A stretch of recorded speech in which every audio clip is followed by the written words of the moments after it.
யார்கிட்டயா போயிட்டு என்னுடைய பேரு மைக்கேல் ஜாக்சன் சொன்னா நம்புவாங்களா? கண்டிப்பா மாட்டாங்க. அதுவே என் ஆதார் கார்டு எடுத்து அதுல மைக்கேல் ஜாக்சன் போட்டிருந்தா கண்டிப்பா நம்பி தான் ஆகணும். ஏன்னா, அது என்னுடைய ஐடென்டி கார்டு மாரி.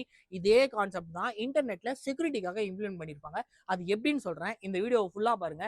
This is day 39 of 60 second technology. நம்ம பிரவுசர்ல போயிட்டு ஒரு வெப்சைட்ட சர்ச் பண்ணா, ஒரு ரெக்வெஸ்ட் அந்த வெப்சைட்டோட சர்வருக்கு போகும். சர்வரும் ரெஸ்பான்ஸ திருப்பி அனுப்பும். ஆனா, இந்த ஸ்டெப்புக்கு முன்னாடி சர்வர் ஒரு ஐடென்டிட்டி கார்ட பிரவுசருக்கு அனுப்பி அதோட ஐடென்டிட்டிய ப்ரூவ் பண்ணும். அந்த ஐடென்டிட்டி கார்டை தான் சர்டிபிகேட்னு சொல்லுவாங்க. இந்த சர்டிபிகேட்ல இந்த சர்வரோட இன்ஃபர்மேஷன், இந்த சர்டிபிகேட்டை யார் இஷ்யூ பண்ணா, சர்வரோட பப்ளிக் கீ, எக்ஸ்பைரி டேட், இது கூடவே இது எல்லாத்தையும் ஹேஷ் பண்ணி இந்த சர்டிபிகேட்டை யார் இஷ்யூ பண்ணாங்களோ அவங்களுடைய பிரைவேட் கீ எடுத்து இந்த இன்ஃபர்மேஷனை என்கிரிப்ட் பண்ணி இந்த சர்டிபிகேட்ல ஆட் பண்ணிடுவாங்க. இதை தான் டிஜிட்டல் சிக்னேச்சர்னு சொல்லுவாங்க. இந்த உலகத்துல இருக்க எல்லா சர்வருக்கும் ஏதாவது ஒரு அத்தாரிட்டி தான் அந்த சர்வரை வேலிடேட் பண்ணி சர்டிபிகேட்டை இஷ்யூ பண்ணியிருப்பாங்க. இதை தான் சர்டிபிகேட் அத்தாரிட்டின்னு சொல்லுவாங்க. இந்த சர்டிபிகேட் அத்தாரிட்டிஸ் உடைய பப்ளிக் கீ நம்மளுடைய ப்ரௌசர்ல ப்ரீ இன்ஸ்டால்டா இருக்கும்.